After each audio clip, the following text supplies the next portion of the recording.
Shalom. Shalom. Salam damai bagi kita semua. Saat ini bersama dengan tim ibadah online GKJ Kumulan. Bagi segenap warga, pemuda remaja atau yang berjiwa muda, kami haturkan kekuatan sabda Tuhan.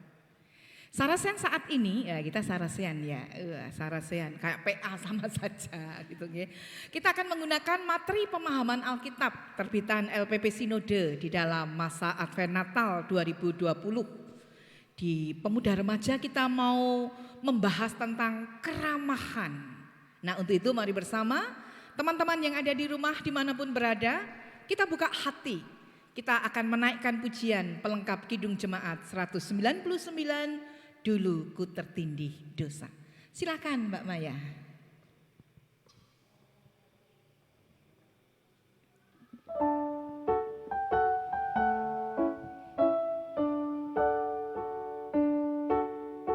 Dulu ku tertindih dosa,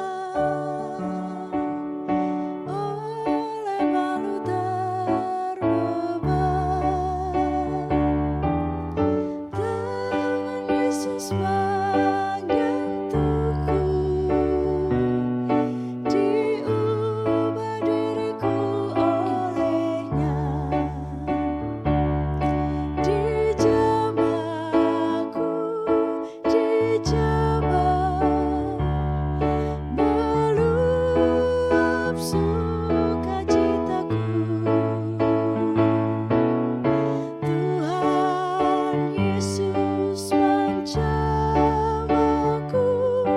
diriku menjadi baru.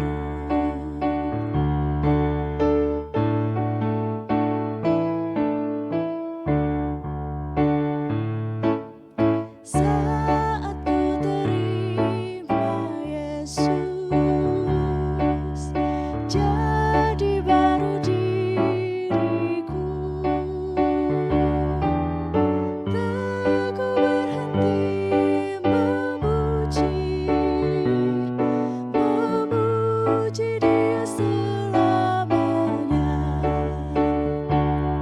Dijamahku, dijamah, meluap sukacitaku.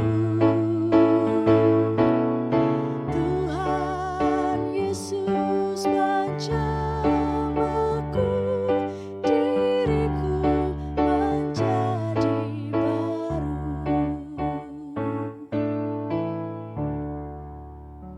Terima kasih Mbak Maya, Mas Ivan untuk pujiannya. Silakan bergabung dengan kita. Ya teman-teman pemuda remaja, kaum muda siapapun yang berjiwa muda, mari bersama kita satukan hati dalam doa. Kita berdoa. Terima kasih Tuhan Engkau menjamah kami. Terima kasih Tuhan atas karya pengampunan-Mu. Engkau memperbaharui kami, Engkau menjadikan kami baru. Terima kasih ketika saat ini bersama dengan remaja pemuda GKJ Kumulan, bersama dengan mereka yang berjiwa muda, bersama mereka yang ada dimanapun juga, kami menghadirkan diri dalam sarasean saat ini. Biarlah kami boleh ada di dalam masa raya Advent dan Natal ini, ada di dalam karya pembaharuan, menjadi pribadi yang semakin berkenan di hadapan-Mu. Untuk itu Tuhan, kami membuka hati dan pikiran kami, berkuasa di dalam kuasa sabda-Mu, curahkan kuasa Roh Kudus, sehingga kami hidup baru berkenan di hadapan-Mu. Dalam kerendahan hati, untuk setiap kekurangan dan dosa, sungguh kami mohon pengampunan.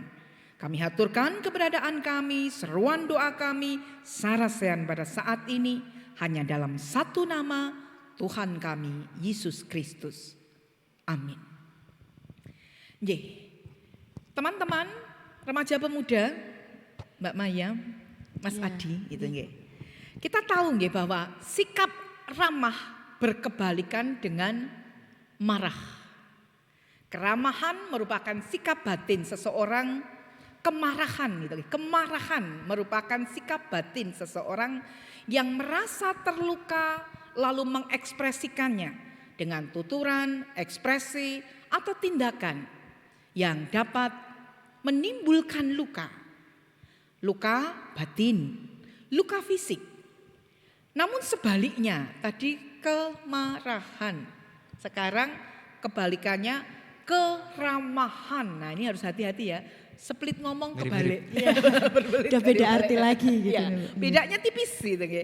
Keramahan merupakan gerak batin dalam diri seseorang untuk menerima, menyambut sesamanya dengan hati, wajah dan ekspresi gembira. Nah, ini sangat berbeda terbaliknya. Tadi ada luka batin, tetapi di satu sisi yang ramah tadi penuh dengan kegembiraan. Bagi orang Indonesia, keramahan yang terekspresikan melalui wajah dan penerimaan sebetulnya bukan hal yang asing. Ketika sedang berjalan kaki dan berpapasan dengan orang lain, kita bisa biasanya mengucapkan apa? Nyun sewu. Oh, Nyun iya. sewu. Lewat. Tangannya kita gini ya, Iya, ya. gini. Sampai menunduk. Terus yang lainnya, Gitu. Kepalanya agak gini. kepalanya agak tertunduk, nderek langkung gitu nggih. Enggak boleh gini nggih, nderek langkung enggak boleh. Kok nderek langkung tapi menantang, enggak boleh gitu nggih.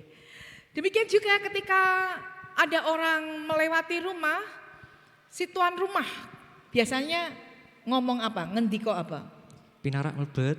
Wah, jadi dipinarake ya, dipersilahkan untuk mampir gitu, saking ramahnya gitu ya. Ungkapan-ungkapan itu merupakan ungkapan khas keramahan.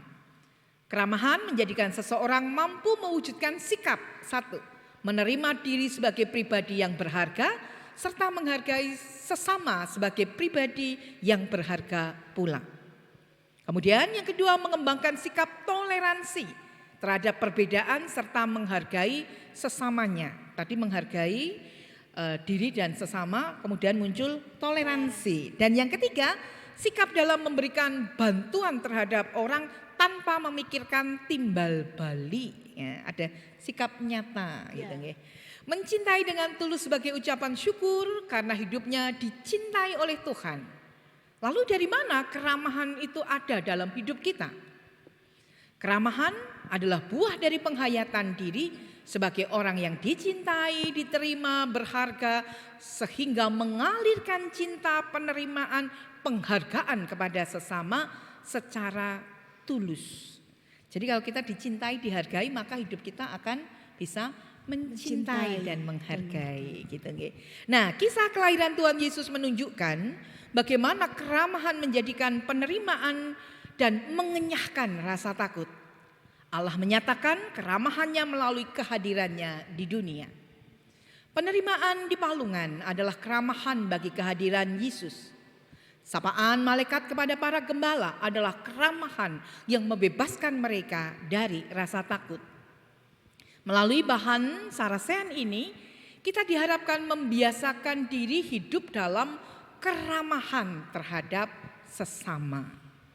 Nah, untuk itu silakan teman-teman pemuda remaja siapapun yang mengikuti sarasehan live streaming saat ini, dibuka Alkitabnya di Injil Lukas pada pasal yang kedua di ayat yang pertama hingga 14. Kita mau gantian nggih bacanya Ya, nggih. Siap. Ya, supaya suaranya bergantian.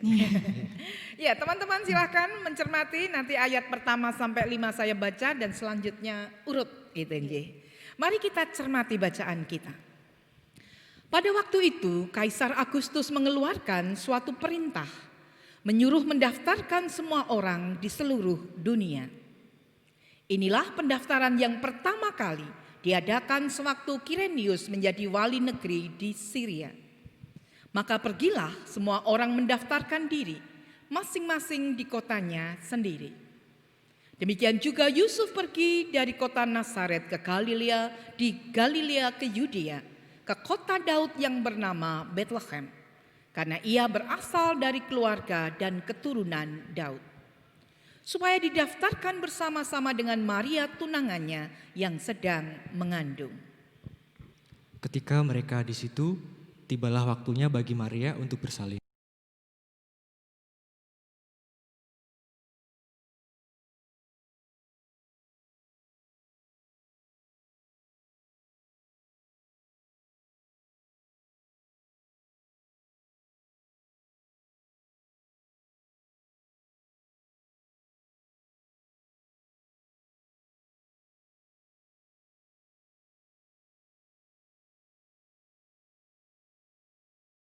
dan mereka sangat ketakutan. Lalu kata malaikat itu kepada mereka, "Jangan takut, sebab sesungguhnya aku memberitakan kepadamu kesukaan besar untuk seluruh bangsa. Hari ini telah lahir bagimu juru selamat, yaitu Kristus Tuhan di kota Daud. Dan inilah tandanya bagimu, kamu akan menjumpai seorang bayi dibungkus dengan lampin dan terbaring di dalam palungan." Dan tiba-tiba tampaklah bersama-sama dengan malaikat itu sejumlah besar bala tentara surga yang memuji Allah. Katanya, "Kemuliaan bagi Allah di tempat yang maha tinggi dan damai sejahtera di bumi di antara manusia yang berkenan kepadanya." Ya, amin. Berbahagialah mereka yang mendengarkan sabda Tuhan dan yang memeliharanya. Nah, kita mau mencermati setelah bacaan kita tadi dalam penjelasan teks. Bacaan kita saat ini Lukas 2 ayat yang pertama hingga 14 berkisah tentang kelahiran Yesus dengan segala suasananya di ayat 1 sampai 7 tadi nggih. Nah, dalam kisah ini disampaikan bahwa kelahiran Yesus dinyatakan berdekatan dengan perintah Kaisar Agustus untuk semua orang melakukan pendaftaran jiwa atau sensus. Ini zaman dulu nggih, Zaman sensusnya. dulu banget nih sensusnya. Belum di zaman digital. Iya. Jadi harus datang. Nah, Yusuf dan Maria turut dalam peristiwa itu. Mereka meninggalkan Nazaret di Galilea ke Yudea, kota Daud, supaya mereka didaftar sebagai warga negara. Pada saat itu tiba saatnya bagi Maria untuk bersalin. Ketiadaan tempat untuk menginap dan meletakkan bayi Yesus membuat bayi itu harus diletakkan di palungan. Kelahiran Yesus menggambarkan kesederhanaan dari Sang Kristus. Di sisi lain, kisah ini menandakan dua hal. Ia seperti ditolak oleh dunia, namun juga mendapat penerimaan dan keramahan pemilik palungan. Siapa pemilik palungan?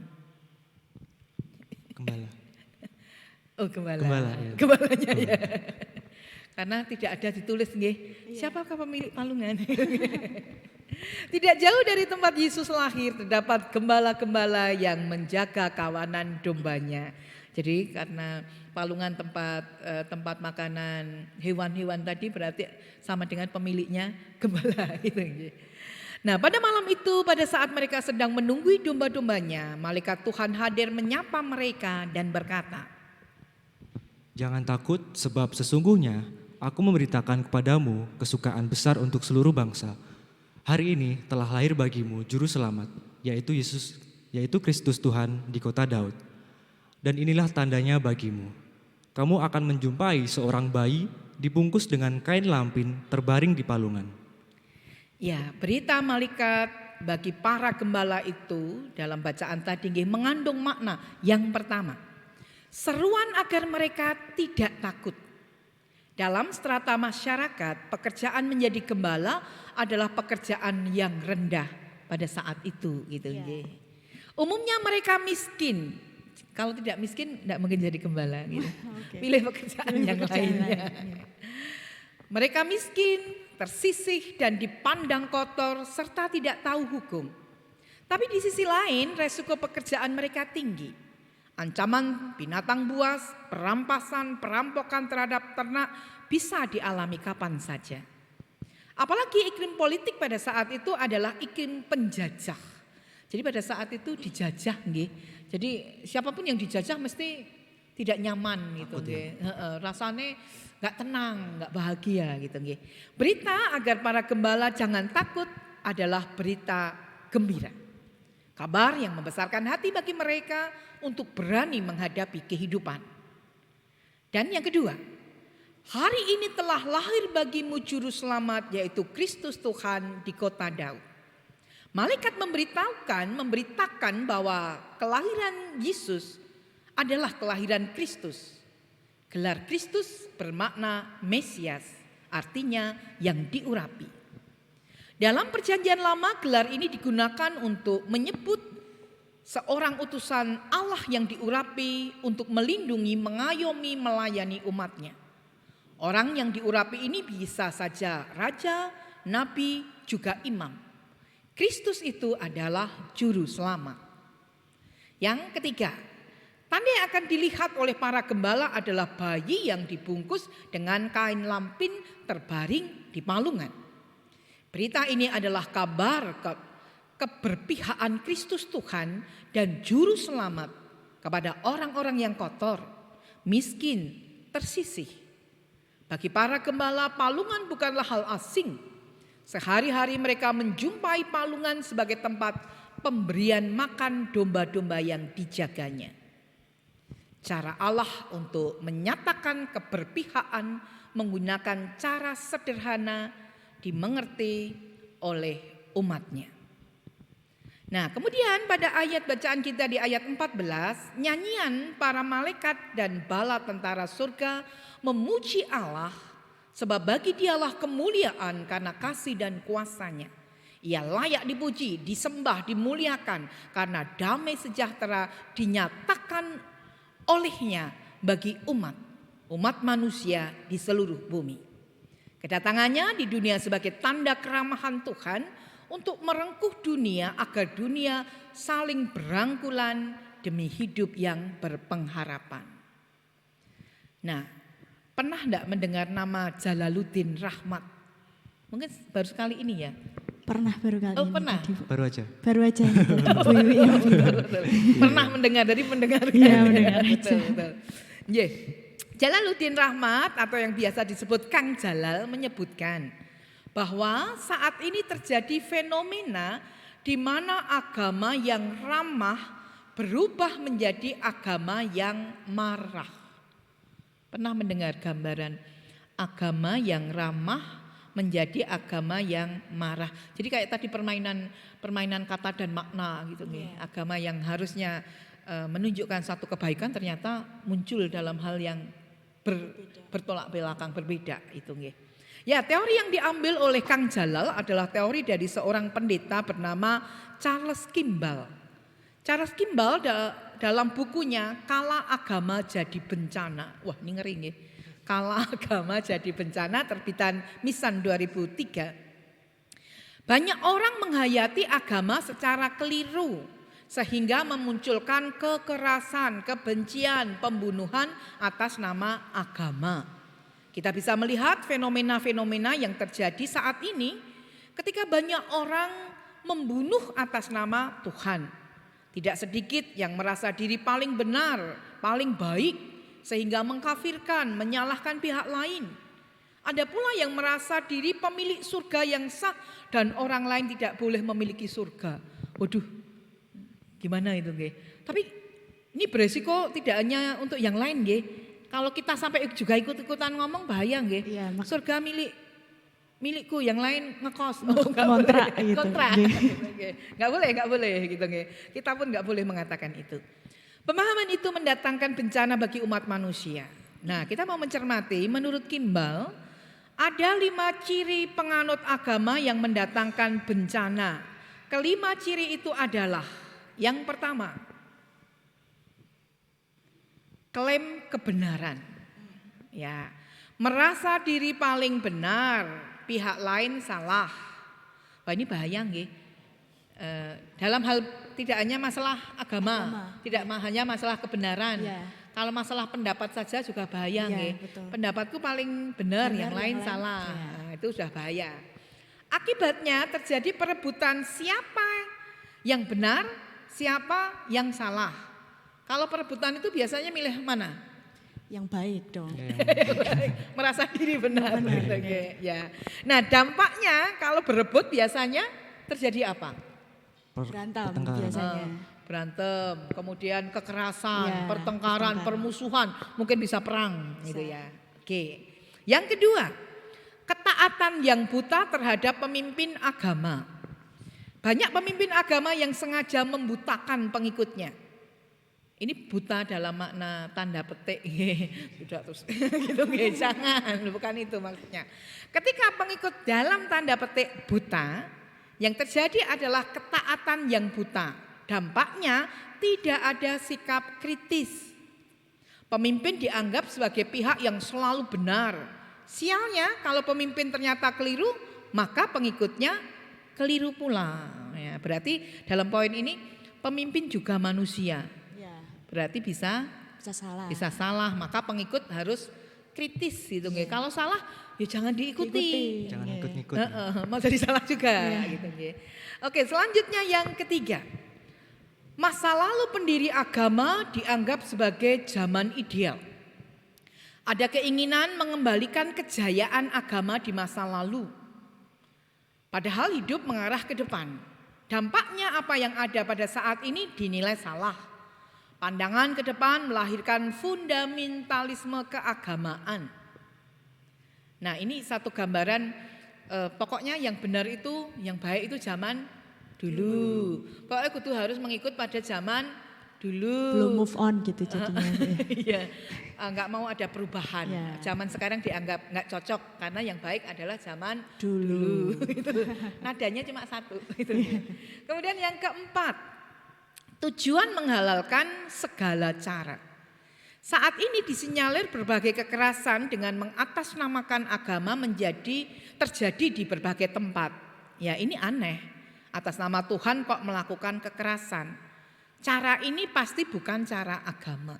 Percaya enggak? Sebenarnya semua agama itu mengajarkan hal yang baik. Iya, Percaya, pasti. percaya. Iya ya Iya. pasti ya, karena semua agama mengajarkan bagaimana pada akhirnya manusia itu pada saatnya nanti selesai hidup di dunia, dia entah bahasanya beragam, harusnya memasuki kehidupan yang penuh kebahagiaan. Ada namanya surga, ada namanya nirwana Iya. gitu nggih. Oh yang baik gitu nggih. Semuanya baik. Tetapi mungkin orang yang melakukannya itu menggunakan cara yang tidak benar, menghalalkan segala cara. Itu yang tidak diperkenan. Yang kelima, ini parahnya lagi, perang atas nama agama. Sangat mengerikan ketika agama digunakan sebagai sarana untuk menyerang pihak lain yang dianggap beda. Nah tadi perdebatan, perselisihan, permusuhan berakhir di Ya, bisa sampai perang ya Bu. perang. Bisa, ora cocok. Iya. Karena saya benar, sana salah, Iya. kita apa? Perang. Perang. Penyelesaian terjadi dengan perang. Keadaan ini terjadi karena semangat berperang digaungkan dengan mengatasnamakan agama. Nah, jadi untuk mencapai tujuan menghalalkan pembenaran, orang sudah tidak lagi menghargai sesamanya gitu nggih. Nah, fenomena itu menjadikan agama jauh dari keramahan sebab tampil dengan wajah garang. Kelahiran Yesus di dunia mengajarkan tentang Allah yang menyatakan keramahannya. Sekalipun kehadirannya dalam penolakan, namun toh ada penerimaan pada Dia. Inilah yang perlu kita teladani. Hadir dengan keramahan bagi sesama sebagaimana Allah itu ramah adanya. Amin. Amin. Ya. Itu gambaran tadi kita belajar dari sisi yang berbeda tentang Natal gitu nggih, bagaimana ramah. Nah, sekarang kita masuk pertanyaan. Nyuwun tolong Mbak Maya. Iya, Bu. Pertanyaan yang pertama bisa dibacakan. Iya, ada pertanyaan.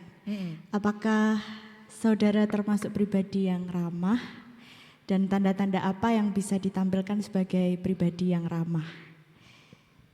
Kalau saya sendiri, kalau menilai diri sendiri itu kan kayak gimana gitu ya Bu. Aku ramah nggak Dek? Ramah banget kok. Oh ramah banget katanya. Tapi kamu mengakui dirimu ramah enggak? Harus diakui kalau itu. Gitu nggih. Enggak usah aja kelihatan kok ya. Iya, ketawa-ketawa terus gitu toh kayak nggak ada masalah gitu. Apakah penuh masalah? Oh ya enggak. Oh enggak, tapi ada masalah wajar toh. Iya, nggih. Tapi kalau saya sendiri selalu berusaha untuk jadi ramah gitu Bu. Karena kalau saya mempercayai di mana ada iman, di situ ada kasih, dan di mana ada kasih, di situ ada keramahan. Gitu. Wih, Jadi keren. kalau menurut saya ramah itu adalah satu bentuk kasih gitu, Bu. Kasih yang tulus gitu. Kadang kalau kita ramah tuh ketemu sama orang yang sebenarnya dia tuh mungkin anyal sama kita, tapi kita mencoba untuk ramah, nyapa duluan gitu. Lama-lama tuh orang itu tuh bakalan oh ya wis lah kesel dewe gitu loh Bu. Kesel dewe anyal sama kita gitu. Kamu tuh tak sebelin kok malah kamu ramah terus sama aku gitu. Mending aku nggak sebel lagi. Iya, yang makanya itu. Jadi itu kayak satu hal yang simpel tapi berdampak besar gitu bagi saya. Jadi ya sampai saat ini masih berusaha terus untuk selalu jadi ramah gitu, Bu. Oke. Iya. Dalam segala keadaan, Iya, kalau Selalu lagi mencoba. jutek gitu, bete gitu, bisa ramah nggak? harus bisa Gitu. gitu. Makanya harus WK terus gitu. Oh, WK. CKK. CK. Hahaha, iya aja gitu. Oke. Nah, Mas Adi, kalau ditanya pada dirimu pribadi yang ramah nggak sih? Kalau menurut saya ramah sih Bu. Jadi kalau ramahnya konsepnya Mbak Maya seperti tadi, kalau Dek Adi? Kalau ramah itu kan tandanya itu dia itu suka senyum gitu kepada siapapun, baik itu yang belum dikenal maupun yang udah dekat, itu pasti senyum kayak gini gitu. Terus kalau orangnya ramah itu pasti temannya jadi banyak gitu. Oke, ya. Ya, ramah tidak harus identik langsung kayak Mbak Maya bisa dilihat, oh Mbak Maya tipenya ramah gitu nggih, karena ekspresif gitu nggih. Tapi kita nggak bisa mengatakan Dek Adi nggak ramah gitu, Mas Adi nggak ramah karena modelnya beda gitu nggih. Padahal ramah bisa diartikan banyak hal gitu nggih. Tanda-tanda ramah. Tanda yang paling sering gampang tadi, orang Indonesia adalah orang yang ramah karena suka senyum, suka menyapa, suka membuat suasana itu nggak beku, cair gitu nggih. Kalau tadi kayak Mbak Maya suka mewujudkan usaha perbaikan, pendamaian gitu nggih. Jadi ramain aja gitu nggih, ngapain juga marah gitu nggih. Itu. Tapi juga kalau tadi kita ramah itu sangat berkaitan dengan hubungan dengan orang lain. Ya kayak unggah-ungguh, tata krama gitu nggih. Jadi kalau ada orang tua, kita masih orang timur ya, ramah adalah ketika ada orang tua di situ sedang nyapu gitu, kalau kita pas jalan tadi nuwun sewu, permisi gitu nggih. Terus ketika ada orang tua di depan naik motornya ya ora kenceng malah gas. Ndak dipelankan sambil menyapa gitu nggih. Jadi sapaan gitu nggih, sapaan.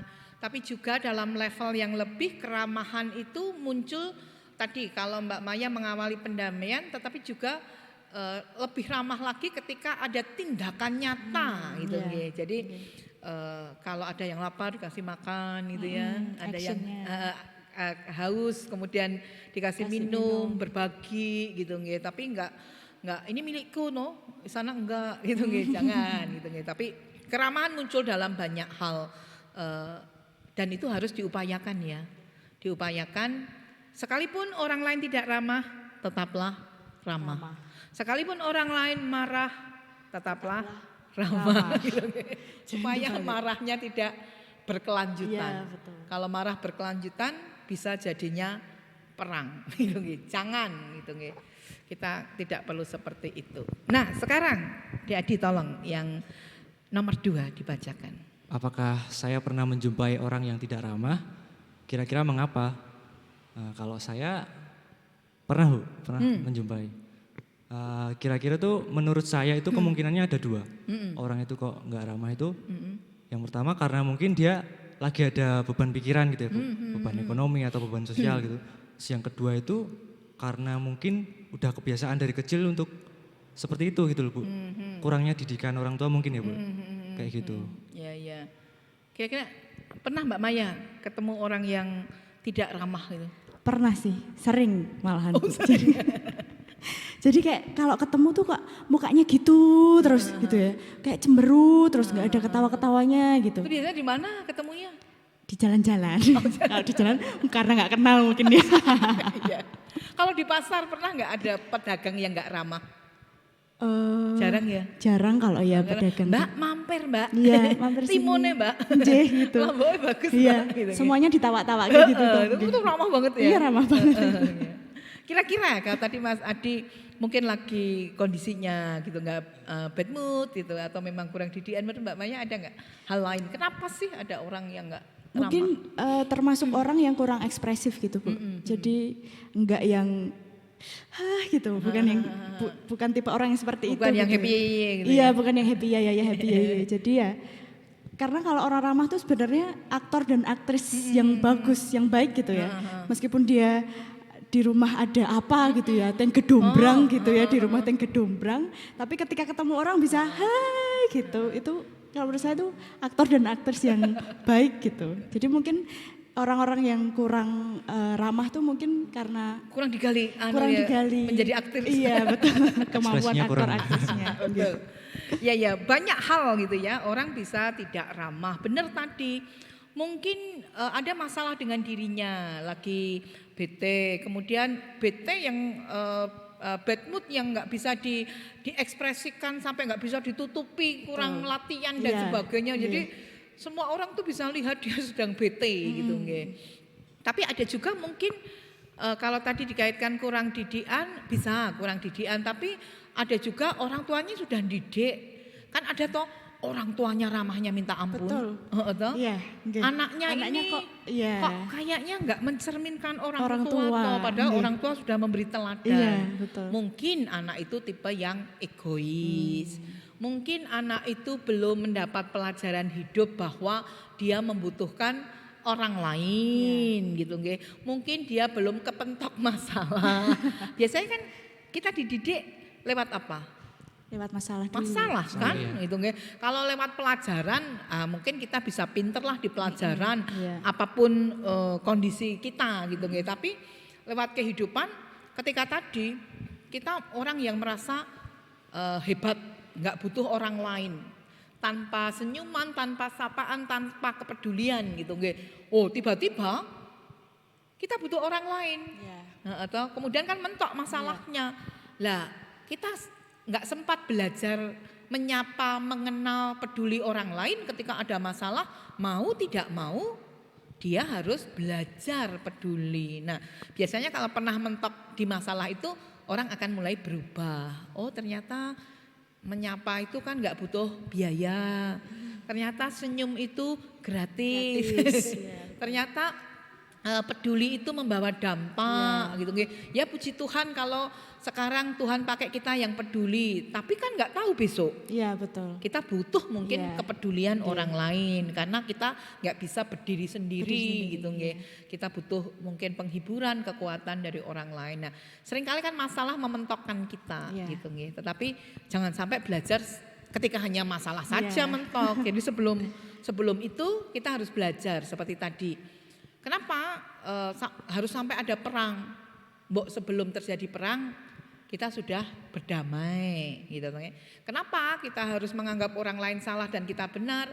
Mbok kita peduli dengan memahami orang lain ya, sesama yang beda. Oh, beda nggak apa-apa Iya. gitu nggih. Tapi kan oh puji Tuhan kalau keadaan kita lebih, tapi jangan sampai memaksa orang lain yang dianggap salah, yang dianggap harus mengakui keberadaan kita gitu nggih. Jadi untuk mereka yang sudah ramah, puji Tuhan. Dan harus terus diupayakan gitu nggih. Untuk mereka yang belum ramah, ayo belajar. Iya. Belajar ramah. Dan yang pertama, hilangkan marahnya. Iya. Hilangkan marahnya. Dan itu harus diolah. Kalaupun remaja pemuda masih butuh waktu, enggak apa-apa. Yang penting niat. Iya, betul. Harus ada niat untuk berubah. Nah, sekarang bagaimana tips supaya hidup dalam keberagaman kita di sehari-hari itu penuh dengan keramahan. Jadi ramah terhadap orang yang ramah gampang. Gampang, betul. Ramah terhadap keluarga kita gampang.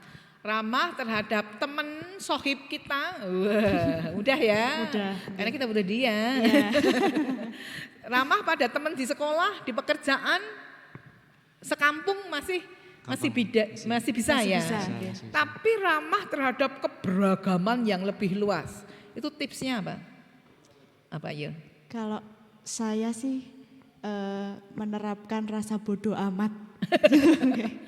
Bodo amat siapapun, Siapapun tetap ayo gas gitu. nah, gitu, tetap ramah gitu Iya, ya. tetap ramah Oke, gitu. oke, oke.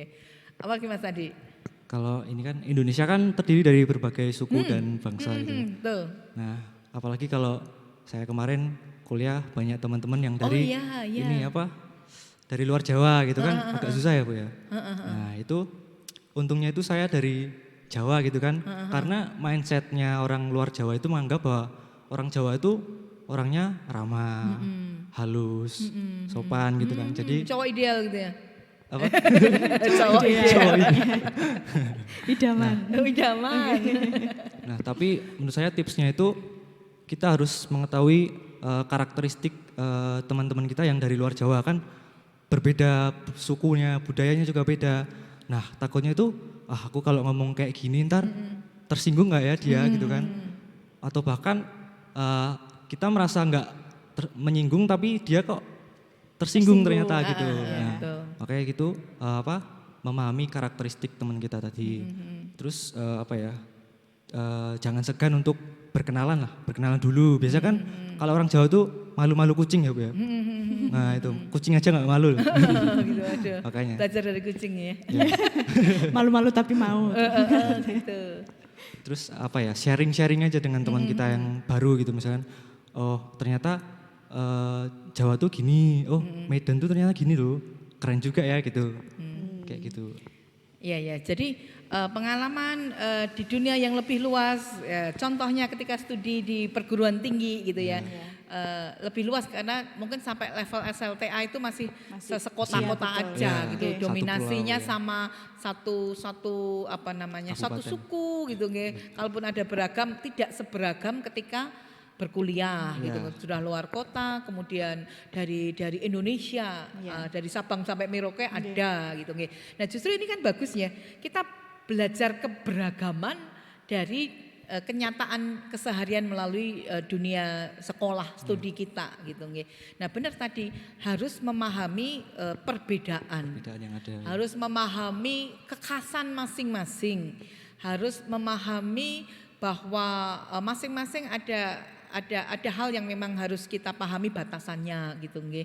Karena ada walaupun tanpa mendiskreditkan salah satu suku, ada yang agak mudah terpancing emosinya gitu nggih. Ada yang sabar banget, ada yang paham, mengerti, tapi ada yang gampang sensi. Ya, berarti ya dari situ kita memahami perbedaan dulu, keberagaman, tetapi kekhasan orang Jawa yang ramah tadi tetap ada dalam kapasitas yang pas cocok gitu nih. Walaupun tadi Mbak Maya mengatakan apa Mbak tadi? Emang gue pikirin Bodoh amat. bodoh amat gitu nih. Bodoh amat. Jadi amat saja nggak bodoh gitu ya. Jadi langsung aja tetap apapun yang terjadi tetap keramahan itu sangat berguna gitu nggih. Karena ada keramahan yang dari ini menyebut salah satu suku nggih. Jadi ada teman dulu waktu saya kuliah, ingat zaman kuliah gitu nggih. Dari Batak gitu nggih. Dari Batak mungkin gayanya pengemis di Batak beda dengan di Jawa gitu nggih. Kalau di Jawa kan pengemisnya halus nggih. Den, nyuwun den, diparingi den. Wah, dia merasa kalau di Jawa katanya ngomong den itu kastanya jadi tinggi gitu nggih. Nah, keramahan seorang pengemis gitu nggih mewujudkan kemudian sebuah kepedulian dari teman tadi gitu nggih. Jadi ya mungkin karena teman yang dari Batak tadi memang orangnya ramah, peduli gitu nggih, begitu ditambahi dengan kata-kata yang menaikkan derajatnya. Katanya orang bangsawan yang hanya disebut den gitu nggih. Aku disebut den, akhirnya dikasihlah pengemis itu gitu nggih. Nah, keramahan ternyata juga menjadikan sekalipun ada perbedaan tetap bisa keren hidup bersama. Dan ini harus diupayakan nggih. Karena Indonesia dari berbagai suku, agama, ras, golongan dan sebagainya, kebiasaan dan sebagainya, adat istiadat yang beda gitu nggih. Keberagaman. Iya. Jadi kita harus mengupayakan dan harus dimulai juga dari generasi yang muda sedini mungkin gitu nggih. Jadi penanaman jiwa keberagaman yang kita hargai dan keramahan masing-masing yang kita pahami memunculkan kehidupan yang keren gitu nggih. Dan kalau semua anak muda ramah, wah Indonesia akan semakin ceria dan damai. Damai, betul. Tenang. Keren nggih. Ya. Kita harus percayalah bahwa keramah tamahanmu tidak akan sia-sia. Kamu-kamu yang ada di sana, pemuda remaja dan siapapun yang berjiwa muda, keramah tamahanmu tidak akan sia-sia. Tapi hati-hati, kemarahanmu sangat berbahaya. Gitu.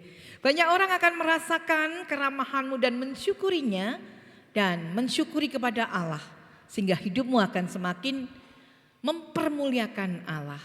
Dan selamat hidup dalam keramah tamahan.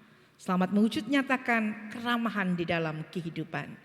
Dan mari bersama sebuah karya pengutusan ya. Tolong DAD untuk menaikkan pujian pelengkap Kidung Jemaat 185. Tuhan mengutus kita.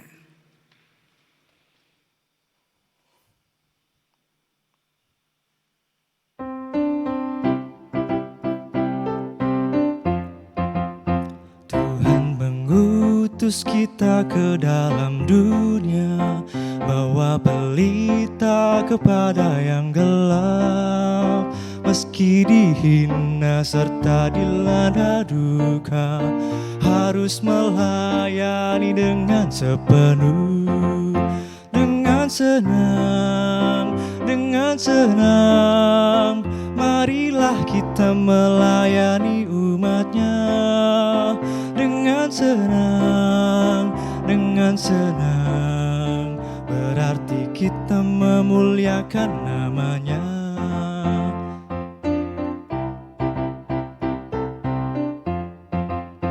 Tuhan mengutus kita ke dalam dunia, menolong yatim dan orang yang resah. Meski dihina serta dilanda duka, harus melayani dengan sepenuh. Dengan senang, marilah kita melayani umatnya. Dengan senang, berarti kita memuliakan namanya. Mengutus kita ke dalam dunia untuk melawat orang terbelenggu. Meski dihina serta dilanda duka, harus melayani dengan sepenuh. Dengan senang, marilah kita melayani umatnya. Dengan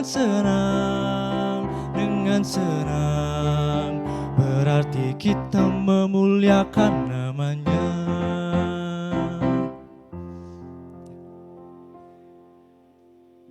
Terima kasih Mas Ivan untuk iringannya, terima kasih DAD untuk pujiannya. Sama-sama. Oke teman-teman remaja pemuda yang ada di studio, yang ada dimanapun berada, mari bersama kita satukan hati di dalam doa.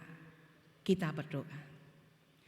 Terima kasih Tuhan untuk keramahan yang Engkau nyatakan dalam hidup ini.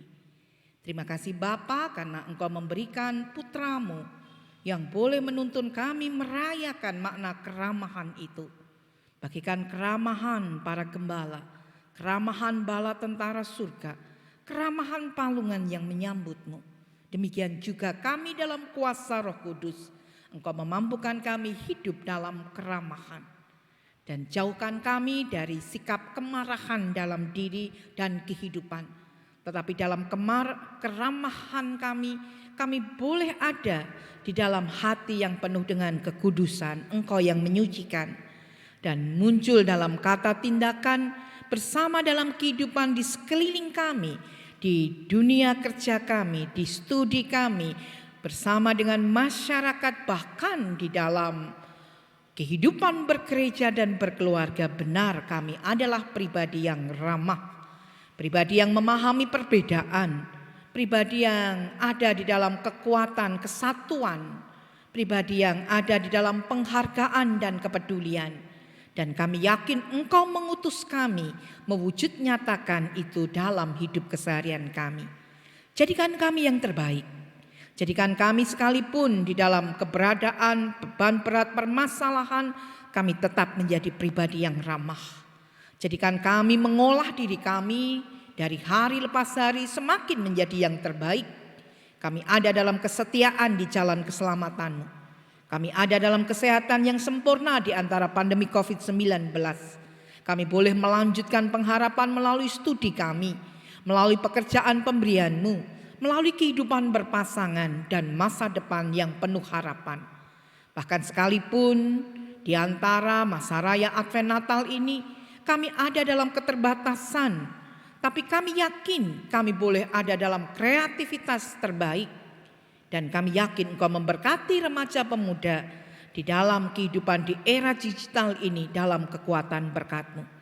Sebagaimana tim ibadah online GKJ Gumulan yang menjadikan kami boleh ada melalui Sarasehan live streaming saat ini, melalui channel YouTube GKJ Gumulan, melalui channel YouTube Komparemgum. Biarlah nama-Mu dimuliakan melalui remaja pemuda. Baik kami yang saat ini ada di studio ataupun teman-teman kami dimanapun mereka berada. Kami yakin damai sejahtera-Mu menuntun kami melanjutkan perjalanan hidup kami. Kami haturkan kehidupan kami sepenuhnya dalam kuasa berkat-Mu, karena kami yakin rencana-Mu indah. Dalam kerendahan hati menyadari keberadaan dalam kekurangan, kami mohon pengampunan. Sempurnakan kami dari hari lepas hari, dan kami yakin Engkau memberkati. Di dalam Tuhan kami Yesus Kristus kami berdoa. Amin. Teman-teman yang dikasihi Tuhan, remaja pemuda dimanapun berada, mari bersama kita lanjutkan perjalanan hidup kita dalam kuasa berkat Tuhan.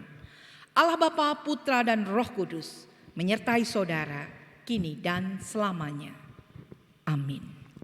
Demikian Sarasehan kita pada saat ini. Semoga apa yang menjadi percakapan kita senantiasa bermanfaat. Salam sehat dan bahagia untuk kita semua. Terima kasih. Terima kasih Mbak Maya. Terima kasih.